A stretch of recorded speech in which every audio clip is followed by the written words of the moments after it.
देखिए जी, कल की क्लास में हमने कर दिया था आउटपुट डिवाइस के अंदर प्रिंटर, है ना। प्रिंटर के बारे में वो बताना रह गया था आपको कि इसकी जो गुणवत्ता होती है, ध्यान दीजिएगा, प्रिंटर की जो गुणवत्ता होती है वो किस में नापी जाती है? डॉट्स पर इंच। बहुत बार क्वेश्चन आता है ये, डॉट्स पर इंच।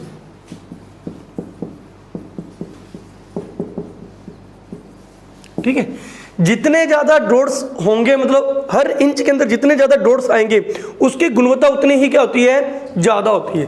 तो कई प्रिंटर की गुणवत्ता 300 DPI होती है, किसी की 400 DPI होती है, किसी की 200 DPI होती है। जो जितना लो होगा उसकी क्वालिटी कम होगी, जो जितना हाई क्वालिटी का होगा उसकी, जिसकी डॉट्स पर इंच ज्यादा होंगे उसकी क्वालिटी भी क्या होगी? ज्यादा होगी। बेस्ट कौन सा माना जाता है प्रिंटर में? 600 DPI तक क्या माना जाता है? पूरा बेस्ट प्रिंटर माना जाता है। ऑप्शन में दे देते हैं जानबूझ के डॉट्स पर वर्ग इंच, ये ऑप्शन हमेशा देते हैं। जब भी आपको DPI की फुल फॉर्म पूछी जाती है, ये पूछा जाता है कि प्रिंटर्स की जो गुणवत्ता होती है वो किस में नापी जाती है, तो जानबूझ के एक शब्द दे दिया जाता है बीच में, वर्ग। डॉट्स पर वर्ग इंच, वर्ग नहीं आएगा जी, वर्ग नहीं आएगा। सिंपल फॉर्म होती है डॉट्स पर इंच। ठीक है, किरण देखना स्टार्ट है, क्या होती है? डॉट्स पर इंच। क्लियर है। नेक्स्ट आती है स्पीड। नेक्स्ट क्या होती है? स्पीड। स्पीड मापी जाती है PPM। स्पीड मापी जाती है PPM, पेज पर मिनट। मतलब भी जानू ना, मतलब क्या है? प्रत्येक मिनट के अंदर, हर एक मिनट में वो प्रिंटर आपका कितने ज्यादा पेज निकाल रहे हैं, उससे स्पीड नापी जाती है। जैसे वो कलर प्रिंटर थे आपके, इंकजेट प्रिंटर, मैंने कहा था वो बहुत धीरे धीरे चलते हैं, उनकी स्पीड कम होती है। लेकिन जो अपने पास जो लेजर है या जो भी फोटोकॉपी वालों के पास जो लेजर प्रिंटर होता है उनकी स्पीड क्या होती है? बहुत ज़्यादा होती है। तो स्पीड के मामले में सबसे ज़्यादा स्पीड होती है लेजर प्रिंटर की, लेजर प्रिंटर की। तो स्पीड के लिए पूछेंगे आपसे एग्जाम में, प्रिंटर की स्पीड किस में नापी जाती है? तो आंसर क्या आएगा? पेज पर मिनट में। लेकिन उसकी क्वालिटी कि प्रिंटर अच्छा है या थोड़ी क्वालिटी कम है, तो क्वालिटी के लिए आंसर क्या दोगे? DPI, डॉट्स पर इंच। क्लियर है? डाउट आपके क्लियर है? उसके लिए जो नापा था आपने, उसके आकार की बात हुई थी। मॉनिटर के आंसर अलग थे। देखो दोनों में कंफ्यूजन हो जाती है, ऑप्शन वो मिला के दे देता दोनों को। मॉनिटर का आकार कैसे? उसमें दो चीजें थी, आकार और उसकी भी क्या थी? गुणवत्ता। उसमें भी आकार और गुणवत्ता का क्वेश्चन था। आकार कैसे नापा जाता है? डायगोनल, विकर्ण के रूप में। कोई भी आप LCD LED लेकर आते हो उसको ऐसे नाप के बताते हैं, 21 इंच है, 32 इंच है, 65 इंच है, कितने इंच है, ऐसे नहीं नापी जाएगी। क्लियर? इससे इंच ज्यादा आएंगे, ऐसे इंच कम बनते हैं। ऐसे इंच आपको दुकानदार ने कह दिया 52 इंच की LCD, आप ऐसे नाप लो, ये तो 52 है ही नहीं, धोखा कर लिया भाई, ऐसे मत नाप, ऐसे नाप। क्लियर है कंसेप्ट? दूसरा गुणवत्ता, उसकी भी गुणवत्ता पे होता है। उसकी गुणवत्ता किस पर डिपेंड होती है? पिक्सल्स पर। उसका आंसर आएगा पिक्सल्स। अगर आपसे एग्जाम में पूछ ले मॉनिटर की गुणवत्ता कैसे नापी जाती है? पिक्सल्स या रेजोल्यूशन, क्योंकि पिक्सल के ग्रुप को क्या कहा जाता है? रेजोल्यूशन कहा जाता है। लेकिन अगर प्रिंटर के ऊपर से क्वेश्चन पूछ लिया तो प्रिंटर की आंसर आप गुणवत्ता पूछेगा तो डॉट पर इंच, और स्पीड पूछेगा तो पेज पर मिनट, पेज पर मिनट। ये दोनों तीनों चीजों को थोड़ा ध्यान रखिएगा। क्लियर है? नेक्स्ट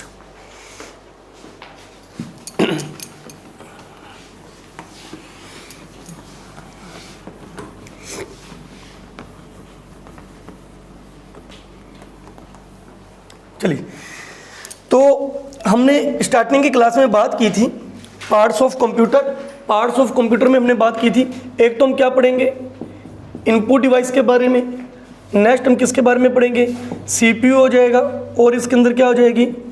मेमोरी हो जाएगी। और कौन सी डिवाइसेस होंगी? Output device. ये है पार्ट्स ऑफ कंप्यूटर। ये कंप्लीट हो गया, ये भी कंप्लीट हो गया। इसके अलावा 4-5 डिवाइसेस थी जो इनपुट प्लस आउटपुट का काम भी करती थी, ये भी कंप्लीट हो गया। अब हम करेंगे CPU। CPU के बारे में बेसिक जानकारी लेने के बाद, ये करते ही आप कह सकते हो हमारा एक चैप्टर कंप्लीट हो गया जिसका नाम है पार्ट्स ऑफ कंप्यूटर, कंप्यूटर के भाग। ठीक है, स्टार्ट करते हैं CPU।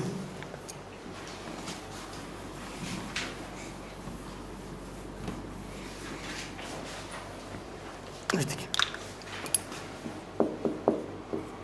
सीपीयू फुल फॉर्म पूछी जाती है एग्जाम में, central processing unit, central processing unit, central processing unit. मतलब जो भी कंप्यूटर को हैंडल करने का काम होता है, जो कंप्यूटर को पूरा का पूरा हैंडल किया जाता है, वो किसके द्वारा किया जाता है? सीपीयू के द्वारा किया जाता है। जैसे हमने इंसान को हैंडल करने का काम कौन करता है? माइंड करता है। एक भी नस हिल गई तो पता लग जाता है इसका, ठीक है। तो ऐसे ही कंप्यूटर को हैंडल करने के लिए ये होता है सीपीयू, इसलिए इसको कंप्यूटर का दिमाग कहा जाता है, कंप्यूटर का दिमाग। उसके अलावा हमारी बॉडी में दूसरा हमें हैंडल करने का काम होता है हार्ट का, हार्ट का, ये भी हमें हैंडल करता है। ऐसे ये भी कंप्यूटर को हैंडल करते हैं, इसलिए इसको कंप्यूटर का हृदय भी कह दिया जाता है। इसे कंप्यूटर का दिमाग भी कहते हैं, कंप्यूटर का हृदय भी कहते हैं। हमारी बॉडी में हृदय क्या करता है? हृदय सबसे पहले बात हो, जब जो हार्ट होता है, जो हार्ट की डिजाइनिंग होती है वो ऐसे नहीं होती, ऐसे बना देते हैं, बीच में तीर निकाल देते हैं, ये हार्ट नहीं होता। हार्ट की जो आकृति होती है कैसी होती है? बंद मुट्ठी के समान होती है। कैसी होती है? बंद मुट्ठी के समान होती है। जो हमारे बॉडी का हार्ट, इस हार्ट की बात नहीं कर रहा, हमारे बॉडी के हार्ट की बात कर रहा हूँ। बंद मुट्ठी के आकार का हार्ट होता है। अपने कहते हैं हार्ट धक धक कर रहा है, हार्ट कभी धक धक नहीं करता, क्या करता है? लब डब करता है, लब डब। सेकंड, हार्ट का क्या काम होता है? हार्ट के पास जो ब्लड आता है वो ब्लड को पकड़ता है, मतलब ब्लड उसके अंदर चल जाता है, फिर ऐसे करता है, सारा का सारा ब्लड निकल जाता है इसमें से, छोड़ देता है, और सारा ब्लड किस में फ्लो हो जाता है? हमारी बॉडी में फ्लो हो जाता है। फिर ऐसे होता है, ब्लड इसके अंदर इकट्ठा हो जाता है हार्ट के अंदर, फिर ऐसे करते हैं, जैसे कोई पानी की थैली हो, पानी की थैली को ऐसे खींच के मारो, पानी हो या दूध हो, कोई भी थैली हो, सारा बाहर आ जाएगा।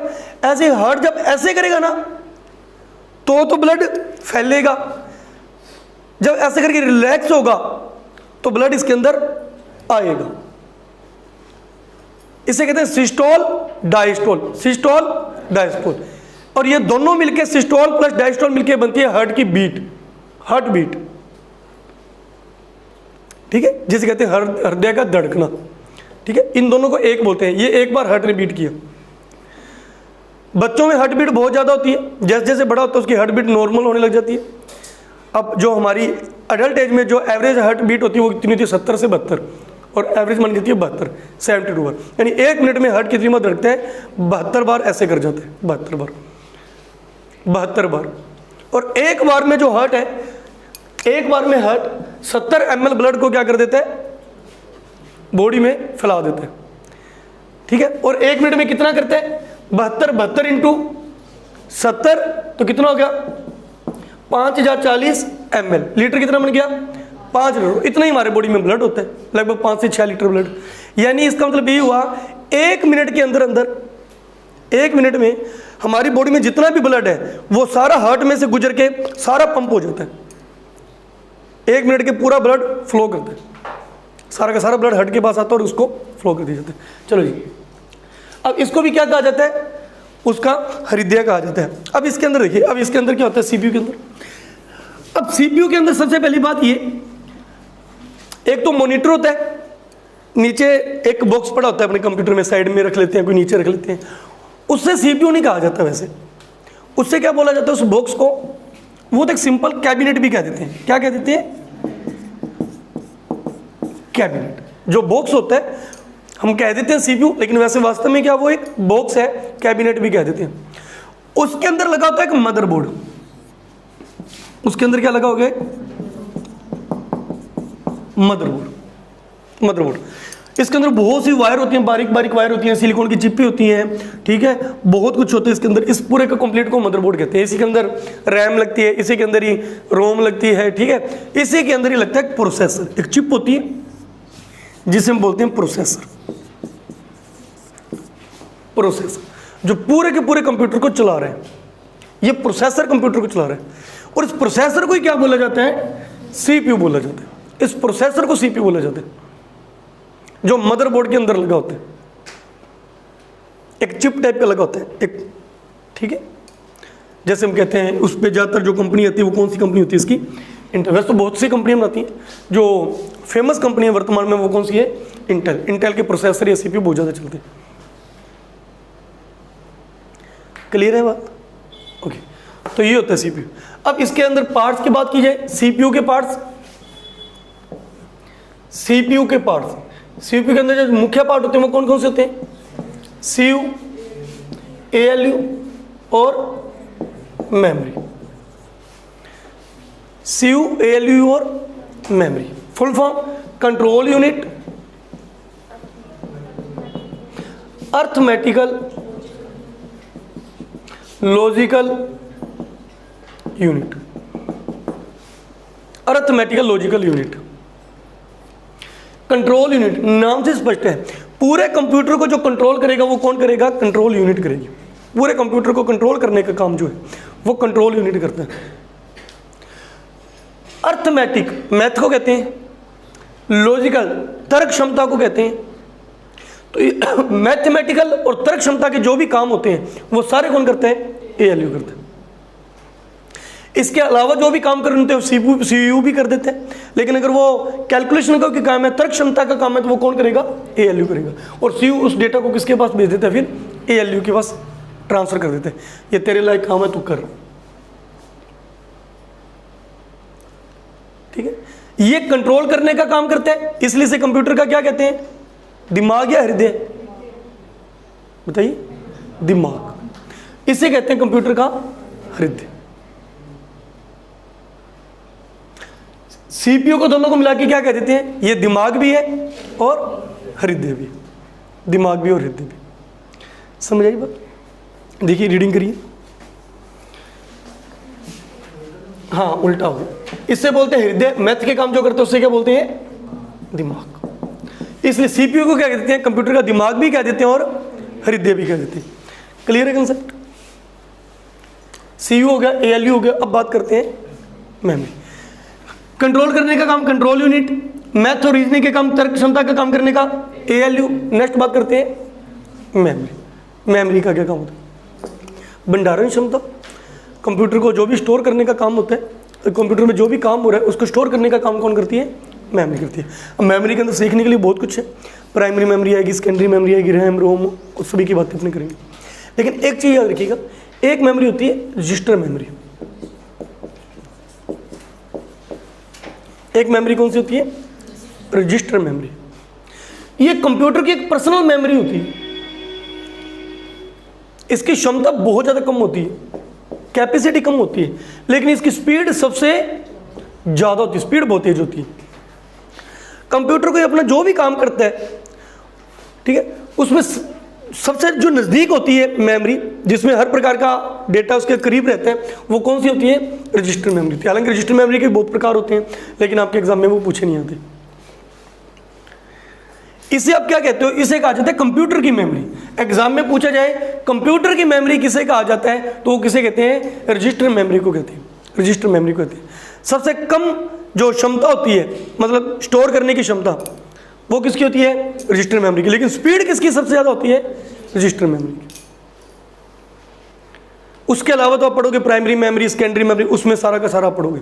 लेकिन कंप्यूटर की मेमोरी पूछे तो क्या होती है? इसलिए उसको कराए पार्ट्स ऑफ सीपीयू। सीपीयू के पार्ट्स में आ जाएगा सीयू, एएलयू और मेमोरी।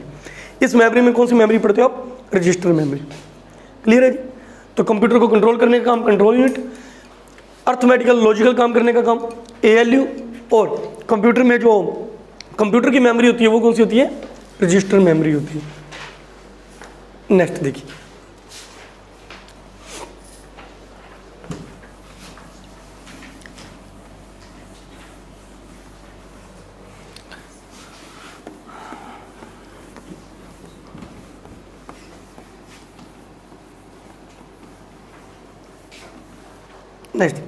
नेक्स्ट बात करते हैं अपनी मेमोरी।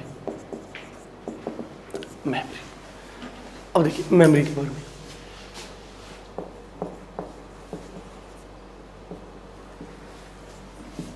मेमोरी दो प्रकार की, एक को कहा जाता है प्राइमरी मेमोरी और दूसरे को कहते हैं सेकेंडरी मेमोरी। प्राइमरी और सेकेंडरी, ठीक है। इसके और नाम, इसे इंटरनल मेमोरी भी कहते हैं। इंटरनल, ये इंटरनल है तो ये एक्सटर्नल, ये इंटरनल है तो ये एक्सटर्नल। ये मदरबोर्ड के अंदर लग जाती है ना, कंप्यूटर के बिल्कुल करीब होती है, मदरबोर्ड में लगती है, इसलिए इसको इंटरनल कहते हैं। वो बाहर से अलग से लगाई जाती है, इसलिए उसको क्या कहते हैं, एक्सटर्नल कहते हैं। ये कंप्यूटर के लिए ज़्यादा मेन है, इसके बिना कंप्यूटर काम ही नहीं करेगा, इसलिए इसे मेन कहते हैं। ये मेमोरी अगर कंप्यूटर के पास नहीं भी है तो भी कंप्यूटर काम तो करेगा, कंप्यूटर काम करेगा। ये सहायता के लिए लगाई जाती है, डेटा को इकट्ठा करने के लिए, स्टोर करने के लिए लगाई जाती है, बाहर से सहायता के लिए लगाई जाती है। तो सहायता को इंग्लिश में बोलते हैं ऑक्सिलरी। मतलब अगर आपने समझ रखा है तो रटने की जरूरत नहीं पड़ेगी नाम। एक होता है किसी भी संस्था का मेन, एक होते हैं उसके सहायक। तो वो तो है मेन, ये उसकी सहायता करने वाला, मुखिया और सहायक, इंग्लिश में मेन और ऑक्सिलरी। वो मदरबोर्ड में लगती है इंटरनल, ये बाहर से लगती है एक्सटर्नल। इंटरनल का मतलब अंदर, एक्सटर्नल का मतलब बाहर। नाम समझ आ रहे हैं, ये इनके नाम है। इसके अलावा इसका एक नाम हो रहा है सेमीकंडक्टर, इसे सेमीकंडक्टर मेमोरी भी कहती है, इसे सेमीकंडक्टर भी कहा जाता है। इसे बैकअप स्टोरेज,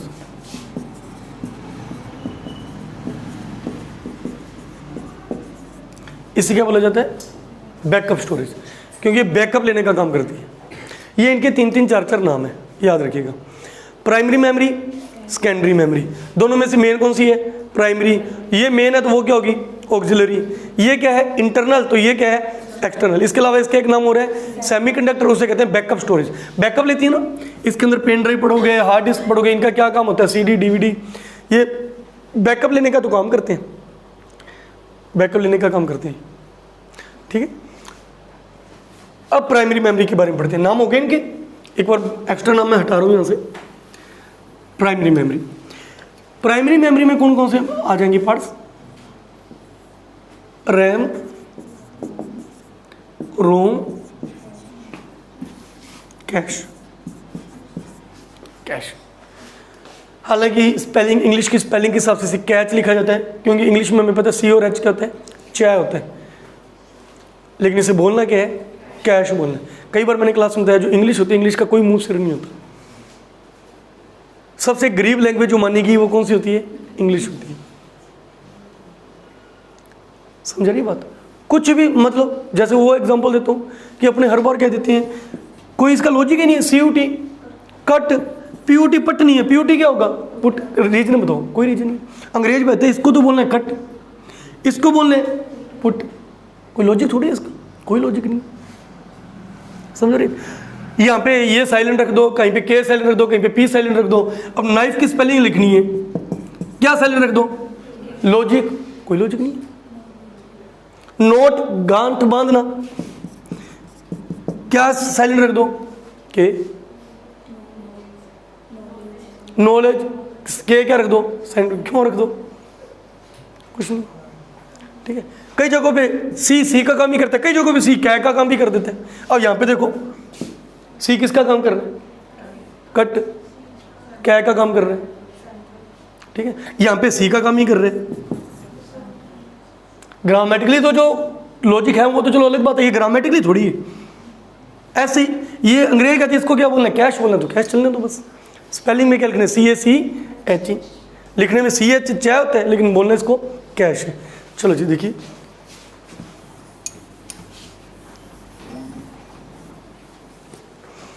अब ये होती है प्राइमरी मेमोरी जो मदरबोर्ड में लगाई जाती है। अब इनके क्या क्या काम है सुनिए। सबसे पहले अरे फुल फॉर्म पूछते हैं एग्जाम में, random access memory. Random access memory, randomly काम करना, इसका क्या काम है, मेमोरी है, मेमोरी है तो मेमोरी का मेन काम क्या होता है, क्षमता प्रदान करना, स्टोरेज प्रदान करना। अब हमारी भी मेमोरी यही है, जो भी कुछ याद रहता है वो यहीं पे याद रहता है। किसको ज़्यादा याद रहता है, मतलब वो अपने कह देते हैं ये इंटेलिजेंट है, जिसको कम याद रहता है उसको अपने ये कह देते हैं, मतलब याद रखने की क्षमता तो यही है। सभी के पास सेम होता है, यूज़ करने पर डिपेंड है आप उसका यूज़ क्या कर रहे हो। कंप्यूटर की मेमोरी ये, कंप्यूटर की मेमोरी में किसकी बात कर रहे हैं, अपने रैम की बात कर रहे हैं, है तो ये एक मेमोरी ही। लेकिन अब इसका काम क्या होता है, एक तो ये बात, कंप्यूटर में आप जो भी काम कर रहे हो, करंटली जो भी काम कर रहे हो, करंटली आप जो भी काम कर रहे हो, वो उसको जो मेमोरी प्रदान की जा रही है वो कौन प्रदान कर रहा है? उसको रैम कर रहा है। कंप्यूटर में जो भी चीज आप सेव करते हो, सेव की हुई चीज कहां पर जाती है? आपने कंट्रोल एस दबा दिया, एस दबा के उसको सेव कर दिया माई फोल्डर में या डॉक्यूमेंट में या डाउनलोडिंग में। वो सेव होने के बाद कहां जाती है? Hard disk. कहां पे जाती है? Hard disk. इसका आंसर रो मत लगाइएगा। कोई भी चीज सेव करने के बाद कहां पे जाती है? Hard disk. ठीक है। अब आपने कोई डेटा हार्ड डिस्क में सेव किया हुआ है, हार्ड डिस्क में आपने कुछ भी सेव, गाने सेव कर रखे हैं, फिल्में सेव कर रखी हैं, MS वर्ड, कुछ भी सेव कर रखी है इसमें। अब आपने कंप्यूटर को ऑन किया, अब आपने मान लो कोई भी उस पर काम करना है, MS वर्ड को ओपन करना है, उसके अंदर कोई काम करना है, या आपने सॉन्ग्स सुनने, सॉन्ग्स यहाँ पे डाउनलोड किए हुए हैं, आपने सुनने हैं। अब जब सुन रहे हो, आप गानों को सुन रहे हो, अब सुनते समय वो जो गाना चल रहा है, चलने के लिए भी तो उसको क्या चाहिए? स्पेस चाहिए कि नहीं चाहिए? स्पेस चाहिए ना। वो स्पेस इसको कौन देता है? रैम देती है। करंट टाइम में, वर्तमान में आप जो भी उस पर काम कर रहे हो, चाहे आप सॉन्ग सुन रहे हो, चाहे आप गूगल चला रहे हो, चाहे यूट्यूब चला रहे हो, कुछ भी XYZ चला रहे हो, उसको क्षमता कौन प्रदान करता है? रैम करती है। अब आजकल क्या होता है, अपने एक बार में काम बहुत सारे ओपन कर लेते हैं। आपने गूगल भी ओपन कर लिया, आपने यूट्यूब भी ओपन कर लिया, आपने व्हाट्सएप भी ओपन कर लिया, आपने फेसबुक भी ओपन कर लिया, आपने टाइपिंग भी ओपन करके सभी को मिनिमाइज कर करके नीचे रख रहे हो। मिनिमाइज का बटन होता है कंप्यूटर में, ऊपर माइनस का बटन होता है, जिससे क्या हो जाता है? मिनिमाइज हो जाती है। मोबाइल के अंदर वो सेंटर में बटन आ जाते हैं, ज़्यादातर मिनिमाइज हो जाती है। आपने उस फाइल को बंद नहीं किया, चल रही है, आपने उसको क्या कर दिया? मिनिमाइज कर दिया कि पहले दूसरा काम कर लूँ, फिर तीसरा काम याद आ गया, फिर चौथा काम याद आ गया, मिनिमाइज कर करके नीचे रख रहे हो। वो सारे काम चल रहे हैं और किस में चल रहे हैं? रैम में चल। और फिर स्पीड कम हो जाती है मोबाइल की या कंप्यूटर की, स्पीड कम होगी। स्पीड कम इसलिए होगी, फंक्शन तो ज्यादा ओपन कर लिए, फंक्शन तो ज्यादा ओपन कर लिए, और रैम कैसे लगी हुई है? छोटी लगी हुई है, वो भर गई रैम आपकी, इसलिए उसकी स्पीड के स्लो हो जाती है। एक तो वायरस का रीजन होता है, वायरस आ गया फिर तो स्पीड स्लो होनी है, वो तो अलग बात रहेगी। उसके अलावा दूसरा रीजन कहते हैं रैम का छोटा होना। तो प्रोसेसिंग करने के सारे काम किसमें होते हैं? रैम में होते हैं। इसलिए कहा जाता है कि रैम क्या लेनी चाहिए? बड़ी लेनी चाहिए। ठीक है। 4 GB तक भी रैम आती है, अपने कहते हैं 4 GB का दे दो या 8 GB का दे दो, इस तरीके से अपने वैसे मेन 4 GB तक आती है रैम। फिर होता है कि जब स्पीड स्लो हो जाती है तो अपने क्या करते हैं? कंप्यूटर या मोबाइल की स्पीड स्लो हो जाए तो अपने क्या कहते हैं? क्या कर लो? रनी एप्लीकेशन बंद कर दो। उनको बंद करने का सबसे अच्छा तरीका क्या होता है? एकदम से बिल्कुल ही अपने कहते हैं कंप्यूटर को रीस्टार्ट कर लो या मोबाइल को रीस्टार्ट। हालांकि एक फंक्शन भी होता है जिससे अपने सारी क्लोज भी कर देते हैं। ठीक है। उसके अलावा नहीं तो अपने कई बार ये भी कहते हैं ना कि बहुत ज़्यादा स्लो हुआ है ना, क्या कर लो? इसको रीस्टार्ट कर लो। कंप्यूटर है तो कंप्यूटर को रीस्टार्ट कर लो, मोबाइल है तो मोबाइल को रिस्टोर क्यों कर लो? क्योंकि रैम की ये खास बात होती है कि जैसे ही इसका कट हो जाएगा पीछे से बिजली से, आप इसको मोबाइल में भी रीस्टार्ट करोगे, इसके अंदर के सारे फंक्शन क्या हो जाते हैं? बंद हो जाते हैं। इसके अंदर किया गया सारा काम साफ हो जाता है, बिल्कुल खाली हो जाती है। फिर वो रैम खाली होगी, और फिर जब आप उसको चलाते हो तो उसकी स्पीड अपने आप ही क्या हो जाती है? बढ़ जाती है। इसलिए रैम के साथ जैसे ही बिजली का कनेक्शन हटता है, कंप्यूटर है तो बिजली का कनेक्शन है, अदरवाइज आपने मोबाइल से रीस्टार्ट किए हैं तो इसका सारा फंक्शन हट जाते हैं। इसलिए इसको क्या कहा जाता है इंग्लिश में? Volatile memory. वोलेटाइल, वोलेटाइल को हिंदी में क्या बोलते हैं? नाशवान। नाशवान मेमोरी मतलब नष्ट। इसके अंदर का जो भी कुछ होगा, जो आप काम कर रहे थे, अगर बिजली का कनेक्शन टूट गया तो ये सारा का सारा डेटा क्या हो जाएगा? नाशवान हो जाएगा, नष्ट हो जाएगा। इसके अलावा ये फिक्स नहीं है, जब तक आप काम कर रहे हो तब तक ही यहाँ पे प्रोसेसिंग दे रहे। आपने कंप्यूटर बंद कर दिया तो हट गया, इसलिए इसको एक नाम और दिया जाता है अस्थायी मेमोरी। कैसी मेमोरी है? अस्थायी। अस्थायी को इंग्लिश में बोलते हैं टेम्परेरी। टेम्परेरी है और वोलेटाइल है, इन दोनों के हिंदी नाम क्या हो गए? अस्थायी है और नाशवान है। अस्थायी है और नाशवान है। इंग्लिश में बोल सकते हो टेम्परेरी है और वोलेटाइल है। समझ आ रही है? तो एग्जाम में पूछता निम्न में से कौन सी मेमोरी नाशवान है या वोलेटाइल है, तो आपका आंसर क्या आएगा? रैम। रैम। आप कंप्यूटर में कोई काम कर रहे हो, टाइपिंग कर रहे हो, मान लो आपने यहाँ तक टाइपिंग की, सुनिए भी ध्यान से। जब भी आप क्लासेस में बैठते हो, कंप्यूटर क्लास में आपको बार बार कहा जाता है आप अपने डेटा को सेव कर लीजिए। ठीक है। आपने यहाँ तक टाइपिंग की, लाइट चलेगी, आपने कंप्यूटर स्टार्ट किया, सारी टाइपिंग साफ होगी। आपको सारी टाइपिंग क्या करनी पड़ेगी? दोबारा से, मान लो आपने 10 पेज लिख लिए थे, इतनी मेहनत से आपने लिखे 10 पेज, एकदम से लाइट जाती, कंप्यूटर बंद हो गया, कंप्यूटर को स्टार्ट किया, वो सारे 10 पेज आपको दोबारा लिखने पड़ेंगे। इसका हल क्या है, इसको क्या कर लो, सेव कर लो। आपने सेव कर लिया, मान लो आपने 4 लाइनों तक इसको सेव कर लिया, तो अभी 4 लाइनों तक की सेव है ये। अब आपने 5वीं लाइन लिखी, 6ठी लाइन लिखी, 7वीं लाइन लिखी, अब लाइट चली गई।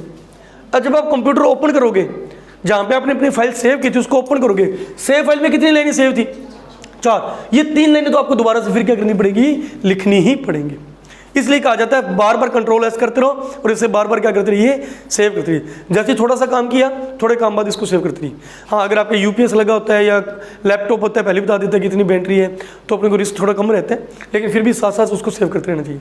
सेव करने के बाद डेटा किस में चल जाता है, हार्ड डिस्क में। और हार्ड डिस्क में गया हुआ डेटा जब तक आप डिलीट नहीं करते या इसको कोई नुकसान नहीं पहुँचता, तब तक वो डेटा डिलीट नहीं होता, इसलिए परमानेंट मेमोरी होती है। फर्क समझ आया? आप कुछ भी कर रहे हो, आप गाने सुन रहे हो, तो वो जो गाना चल रहा है किस मेमोरी में चल रहा है, रैम में चल रहा है। टाइपिंग कर रहे हो तो टाइपिंग किस में हो रही है, रैम में हो रही है। सेव करने के बाद वो कहाँ पे जाएगा, यहाँ पे जाएगा। सेव करने के बाद फिर आपने अगले दिन आकर ओपन किया, फिर आपने वो चीज़ सुनी है, वो चीज़ वो कहाँ से उठ कर आएगी, सेव की चीज़ है, हार्ड डिस्क से उठ के आएगी, हार्ड डिस्क से उठ के आएगी। समझ आ रही बात? मतलब जो हार्ड डिस्क है ना, ये आपका पूरा मतलब खाने का पूरा सारा कढ़ाइया है, सारा सामान खाने वाला उसमें पड़े। अब खाने के लिए कढ़ाई में से थोड़ी चम्मच भरोगे, उसको प्लेट में रखोगे ना, तो प्लेट किसका काम करेगी, आपका रैम का काम करेगी। वर्तमान में जिसमें काम कर रहे हो वो तो रैम है, और जहाँ से उठा के ला रहे हो वो क्या है, हार्ड डिस्क। स्टोर किया हुआ डाटा जहाँ से उठा के ला रहे हो, हार्ड डिस्क। अगर स्टोर किया हुआ नहीं है, गूगल कर रहे हो, तो सिंपल रैम में चल रहा है, क्योंकि आपने स्टोर तो किया नहीं था, स्टोर किया हुआ डाटा हार्ड डिस्क में। क्लियर है? नेक्स्ट क्या करते हैं अपने, रोम की फुल फॉर्म क्या है, रीड ओनली मेमोरी। रोम की फुल फॉर्म होती है जी, रीड ओनली मेमोरी।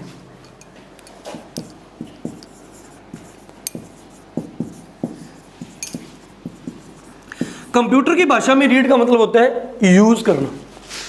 रीड का मतलब होता है यूज करना। आप इस मेमोरी का सिर्फ क्या कर सकते हो, यूज कर सकते हो। ना तो आप इसमें कुछ लिख सकते हो, ना ही आप इसमें डिलीट कर सकते हो, ना ही आप अपनी तरह से इसमें कुछ ऐड कर सकते हो, सेव करके सर इसमें कुछ रख दे, ना ही आप इसको डिलीट। हार्ड डिस्क में तो आप कुछ नया रख भी सकते हो और कोई चीज़ उसमें से हटा भी सकते हो। रोम में आप कुछ नहीं कर सकते। फिर ये किस लिए बनी हुई है? इसके अंदर वो सॉफ्टवेयर है जो कंप्यूटर को चलाने में सहायक होते हैं। वो सारे सॉफ्टवेयर जिसके कारण से आपका कंप्यूटर चलता है, वो सारे सॉफ्टवेयर किसके अंदर सेव किए हुए हैं, रोम के अंदर सेव किए हुए हैं। और ये सेव, अभी आपने कहा था सर आपने तो अभी बोला तो सेव कर नहीं सकते, तो मैंने कहा कि हम नहीं सेव कर सकते। हम कौन है इस टाइम, यूजर है। हम एक यूजर हैं जो कंप्यूटर का यूज करते हैं, हम नहीं सेव कर सकते। लेकिन जिस बंदे ने कंप्यूटर बनाया है, जो बड़े बड़े प्रोग्रामर हैं, इंजीनियर है, जिन्होंने इस कंप्यूटर का निर्माण किया है, उन्होंने वो सॉफ्टवेयर किस में डाल के भेजे हैं, रोम में डाल के भेजे। मदरबोर्ड के अंदर ऐसी चिप लगी होती है, ठीक है, इसके अंदर ये भी एक चिप होती है जो मदरबोर्ड में लगी होती है। लेकिन जो रैम होती है वो एक ऐसे प्लेट की तरह होती है, लंबी सी। जो रैम होगी वो इस तरीके से एक प्लेट सी होगी, पतली सी, उसको इस तरीके से उसके अंदर लगाए जाते हैं। 2 रैम भी लगा लेते हैं, 3 रैम भी लगा लेते हैं प्रोसेसिंग को बढ़ाने के लिए। एक चिप प्रकार की होती है, नीचे से लॉक होते हैं, इसकी इस प्रकार से लॉक लग जाते हैं रोम के। समझ आ रही है बात? ठीक है। तो जितने भी सॉफ्टवेयर है, ऐसे सॉफ्टवेयर जो कंप्यूटर को चलाने में सहायक होते हैं, वो सारे सॉफ्टवेयर किसके अंदर होते हैं, रोम के अंदर होते हैं, जिसके कारण आपका कंप्यूटर रन करता है, चलता है। अब आपको सर इसको मेमोरी क्यों कह रहे हैं? मेमोरी है ना, इसके अंदर डेटा स्टोर कर तो रखे, लेकिन किसने किया? हमने नहीं किया। किसने किया? बड़े बड़े प्रोग्रामर्स ने किया, जिसने इसको कंप्यूटर को, उन्होंने कहा था जब आपको कोई कंप्यूटर को तेरे को कुछ स्टार्ट करे तो तूने इस प्रकार से स्टार्ट होने, बीप के साउंड करने हैं। पहले तेरे जो फंक्शन काम करेगा कौन सा करेगा? पोस्ट। कंप्यूटर को जब भी स्टार्ट किया जाता है कौन सा फंक्शन ओपन होता है? पोस्ट, जिसकी फुल फॉर्म क्या होती है?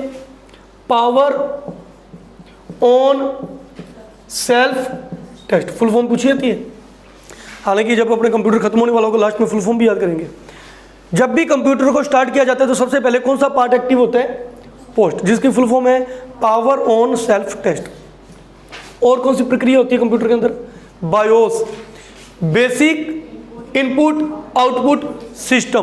बेसिक इनपुट आउटपुट सिस्टम, जो भी इनपुट आउटपुट डिवाइस है, जो भी इनपुट आउटपुट डिवाइस है, कीबोर्ड है, माउस है, प्रिंटर है, ये सही सारा कुछ सही तरीके से कंप्यूटर के साथ अटैच है या नहीं अटैच है, वो चेक कौन करता है? बायोस करता है। अगर कोई भी चीज़ कीबोर्ड वगैरह ढंग से अटैच नहीं है तो आपकी स्क्रीन पे मैसेज आ जाएगा your keyboard is not attached. ठीक है, उसको अटैच करिए। समझ आ रही है बात? तो ये सारा सिस्टम कौन चेक करता है? बायोस करता है। फुल फॉर्म क्या होती है? Basic input output system.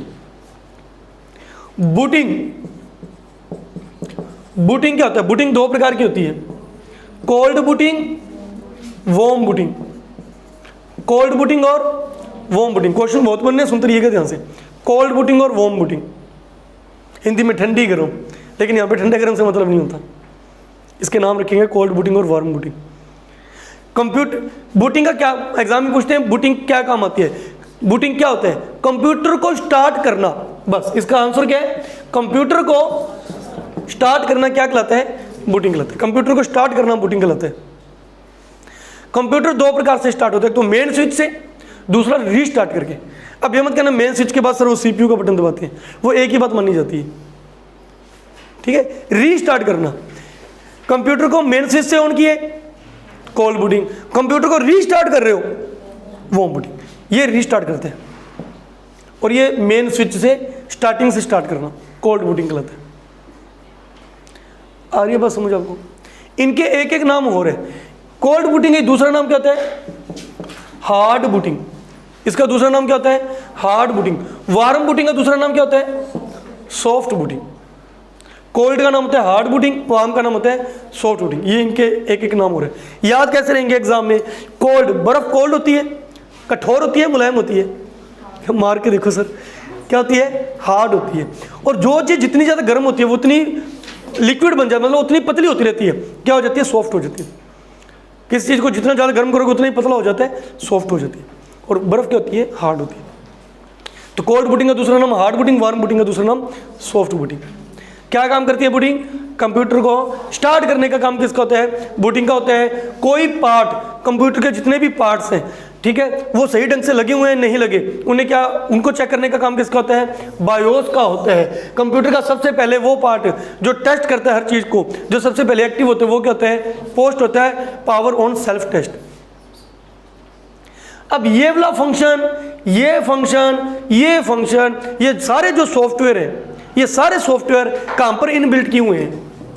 और ये सारा कुछ समझा के भेजा हुआ कि तूने ये सारे काम करने हैं।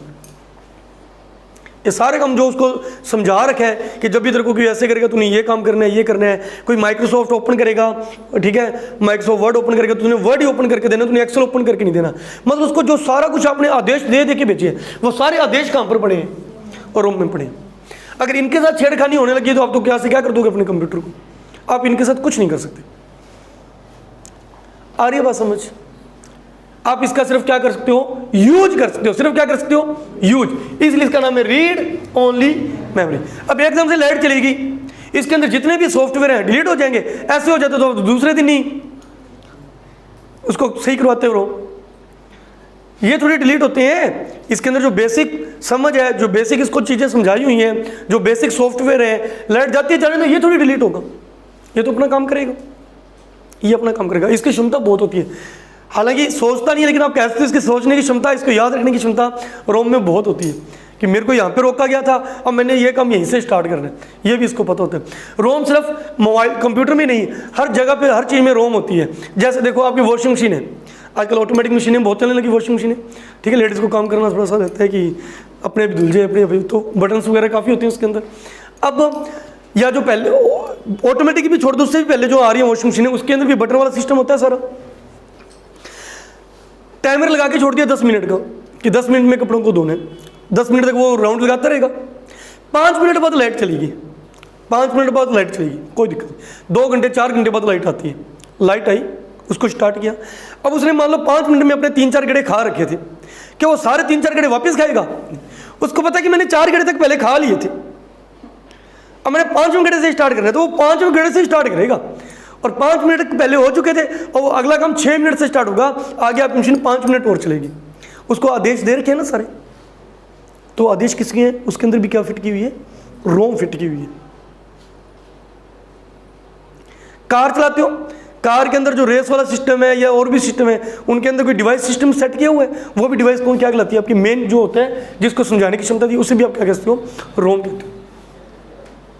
ओवन होता है, खाना गर्म करने के लिए रख दो, घुमा के छोड़ देते हो उसको बटन को, थोड़ा सा 1 मिनट के लिए रखना है, आधे मिनट के लिए, 2 मिनट के लिए, 2 मिनट बाद अपने बंद हो जाता है। वो रोम का कार्य होता है।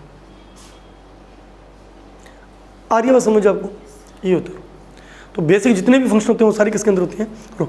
आप कुछ भी सेव करते हो वो रोम में नहीं जाता, नहीं, क्योंकि मैंने कई बार देखे क्लास में जब भी पूछते हैं कि कंप्यूटर में जब भी किसी चीज़ को सेव किया जाता है कहाँ जाता है, सर रोम में जाता है। आपके द्वारा सेव की हुई चीज़ रोम में नहीं जाती, आपके द्वारा सेव की हुई चीज़ किस में जाती है? हार्ड डिस्क में जाती है। इतना समझ आया? नेक्स्ट देखिए, अब रोम के अंदर क्या कुछ आ रहा है जी, देखिए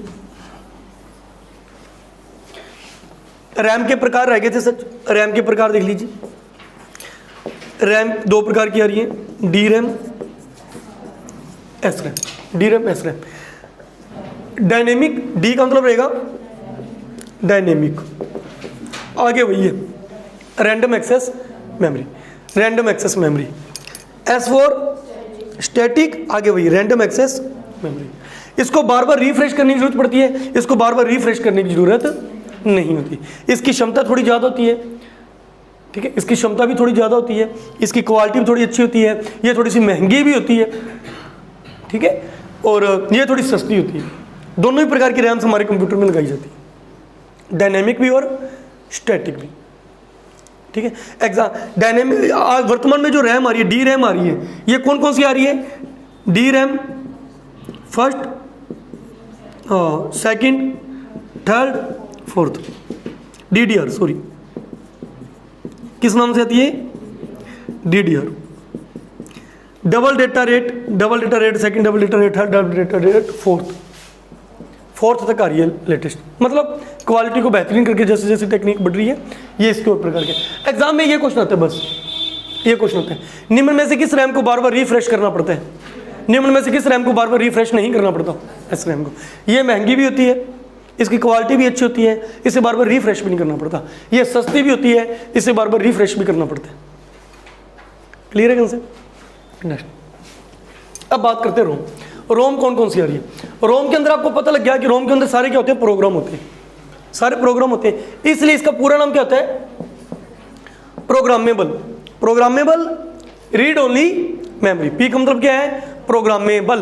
प्रोग्रामेबल प्रोग्राम ही तो है इसके अंदर, ठीक है। रोम का वास्तविक नाम क्या होता है? प्रोम ही होता है, प्रोग्रामेबल रीड ओनली मेमोरी। लेकिन जिन इंजीनियरों ने इनको बनाया, उन्होंने सोचा कि यार हमने इसको बना तो दिया रोम को, आने वाला जैसे जैसे समय होगा तो उसका हमें लगे कि यार इसके अंदर ये चीज़ की कमी है, कुछ और इस रोम के अंदर डाल लें। लेकिन हम तो वर्तमान में वो रोम बना रहे हैं जिसको एक बार बना दिया तो बस बना दिया, उसके बाद उसमें नई एडिटिंग नहीं होती। फिर मतलब अगर आपने कुछ चेंज करना है, कुछ वर्जन चेंज करने हैं उसके अंदर, रोम के अंदर कुछ नई चीज़ डालनी है, इसके अंदर आप तो फिर उसके अंदर कुछ डाल ही नहीं सकते। कोई नई चीज़ आएगी तो नई रोम लानी पड़ेगी, वो तो फेंकनी पड़ेगी, वो तो वेस्ट होगी। तो पुरानी रोम का यूज़ कैसे लें? हमारा संविधान नहीं लिखा हुआ, अब हमारा संविधान है, ठीक है, उसको एक बार बनाया गया, लेकिन बाद में ये भी सोचा गया कि जैसे जैसे समय आगे बढ़ेगा, नए नए नेता आएंगे और नया नया कुछ भी होगा, तो संविधान में क्या करनी पड़ेगी? चेंजिंग करनी पड़ेगी, संशोधन करना पड़ेगा। इसलिए हमारे संविधान का 20वें विभाग में साफ साफ लिख दिया कि आने वाले समय में अगर संविधान में उसकी भलाई के लिए संशोधन पॉसिबल हो तो क्या करना पड़े? उसके अंदर संशोधन किया जाए। समझ आ रही बात?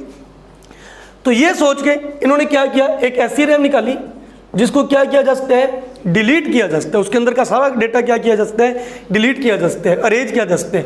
उस रोम को क्या कहते हैं? EEPROM कहते हैं। ई की फुल फॉर्म यहाँ पर क्या होगी? अरेंजेबल। ये अरेंज किसकी सहायता से करते हैं? अल्ट्रा वायलेट रेज की किरणों से, जिसे हिंदी में क्या बोलते हैं? पैरा बैंगनी किरणें। पैरा बैंगनी किरणें, अल्ट्रा वायलेट रेज। इसके लिए आपको रोम को बाहर निकालना पड़ेगा, फिर उसको डिलीट करना पड़ेगा, अरेज करना पड़ेगा। थोड़ा मुश्किल होता है ये काम। और अरेज करते समय ये नहीं आप चाहते हो कि सिर्फ इतनी सी चीज़ को अरेज कर रहे हैं। अगर रोम को अरेज करोगे तो सारी की सारी ही अरेज होगी, सारी खाली हो जाएगी, ठीक है। फिर उसमें आप कुछ नहीं कर सकते। पहले जो रोम आती थी वो नॉर्मल होती थी, वर्तमान में जो रोम है उसको क्या किया जा सकता है? अरेज कर सकते हैं। अब अरेज भी थोड़ा आसानी से किया जाए, इसको थोड़ा मुश्किल था करना। रोम को बाहर निकालना पड़ता है, ठीक है, और उसको फिर अरेज किया जाता है। बाहर निकालने की जरूरत ही ना पड़े, ऐसी रोम थोड़ा जल्दी से अरेज हो जाए। फिर कौन सी प्रोम आई? EEPROM। यहाँ पे ई का मतलब है इलेक्ट्रिकल।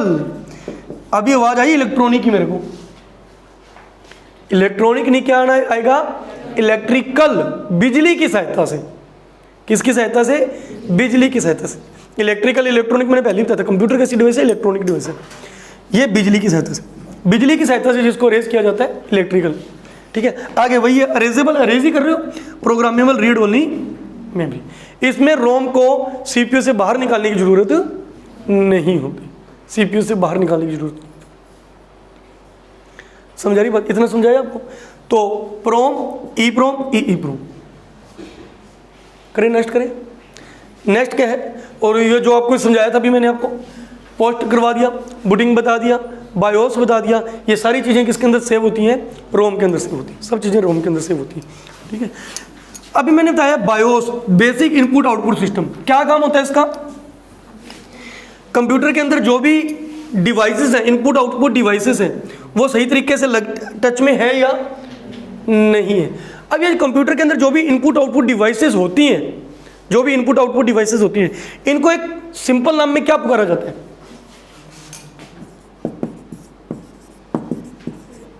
क्या पुकारा जाता है? Peripheral devices. पेरिफेरल डिवाइसेस क्या होती हैं? वो डिवाइसेस जो कंप्यूटर के साथ अटैच की जाती हैं, उन्हें क्या कहते हैं? पेरिफेरल डिवाइसेस कहते हैं। चाहे वो इनपुट का काम कर रही है, चाहे वो आउटपुट का काम करती है। कंप्यूटर भाषा में उन्हें क्या कहते हैं?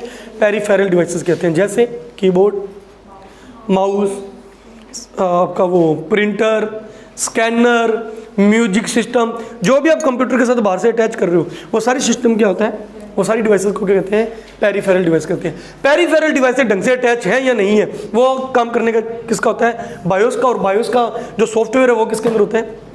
रोम के अंदर होता है। क्लियर है कंसेप्ट? करें नेक्स्ट। एक और क्या रहेगा प्राइमरी मेमोरी में? Cache memory. Cache memory. अब कैश मेमोरी का क्या काम होता है सुनिए कभी। अब ये सीपीयू है अपना, वही मदरबोर्ड के अंदर जो लगा हुआ है सीपीयू, जो सारा प्रोसेसिंग करने का काम करते हैं। इसके अंदर ALU भी है, CU भी है। ठीक है, और एक है रैम।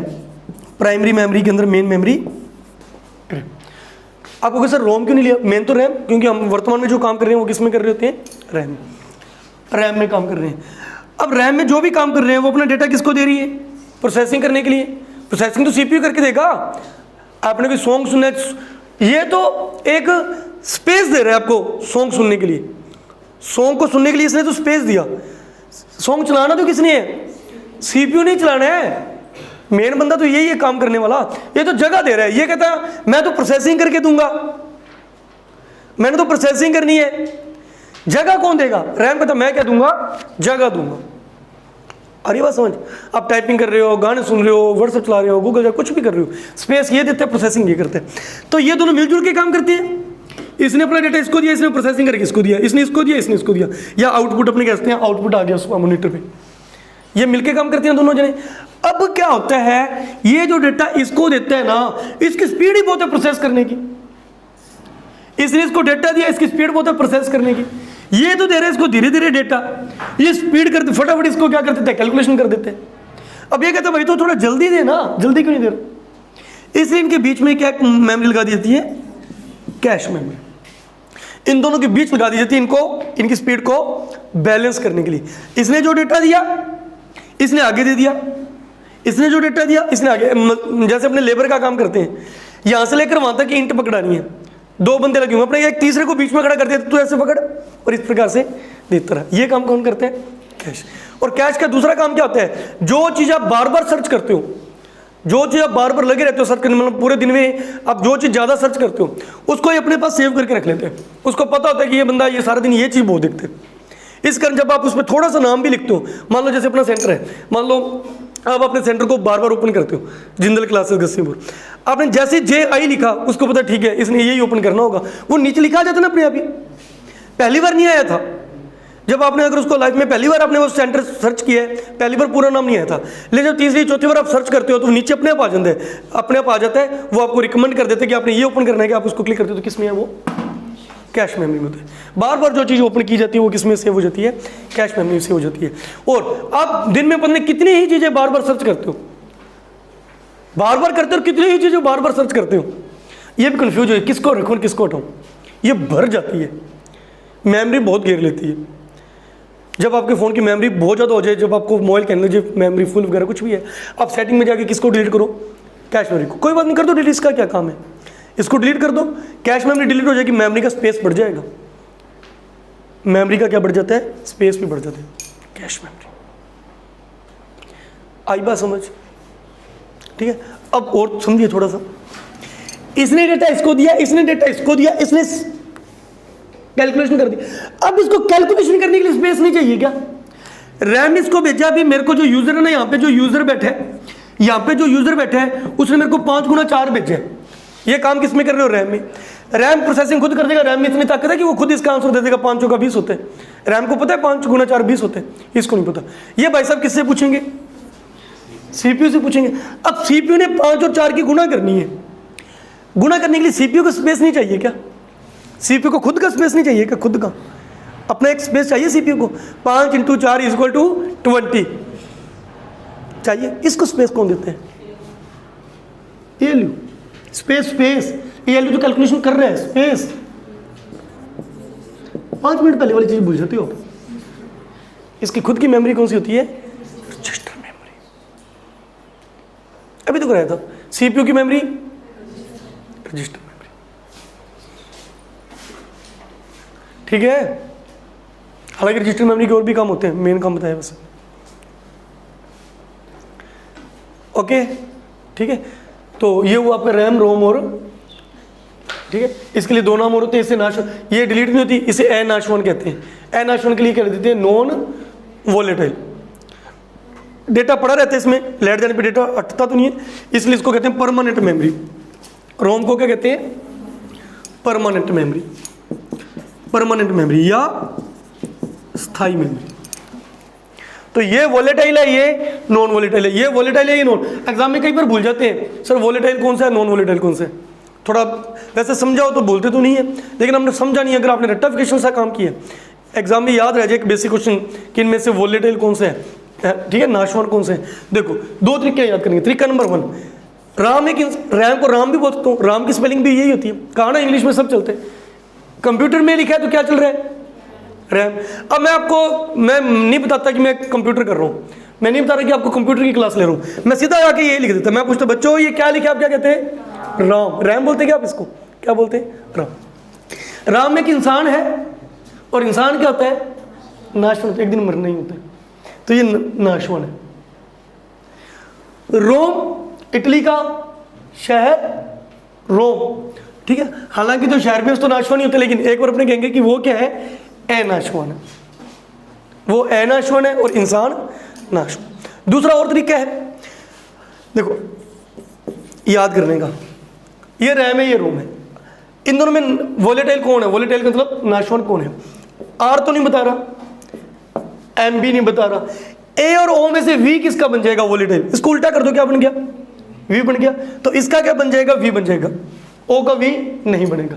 तो रैम क्या होती है? वोलेटाइल होती है। वोलेटाइल का मतलब नाशवान होती है। नाशवान जो चीज़ होती है वो अस्थायी होती हैं। अस्थायी जो दुनिया में आए हैं वो अस्थायी हैं, टेम्परेरी। हम क्या है? अस्थायी। स्थायी है क्या? अस्थायी है। स्थायी रहने की कोशिश बहुत लोगों ने की थी, लेकिन भगवान उनको स्थायी रहने नहीं देता। रावण ने बहुत कोशिश की थी कि मैं क्या रहूँ? स्थायी रहूँ। कंस ने बहुत कोशिश की थी कि मैं क्या रहूँ? स्थायी रहूँ। कौरवों ने बहुत कोशिश की, कोई स्थायी रहा? कोई नहीं रहा। सारे क्या है? अस्थायी। आर्य बात समझ गया? चलिए ये हमने क्या कंप्लीट कर दिया? Primary memory. नेक्स्ट क्लास में अपने करेंगे सेकेंडरी मेमोरी।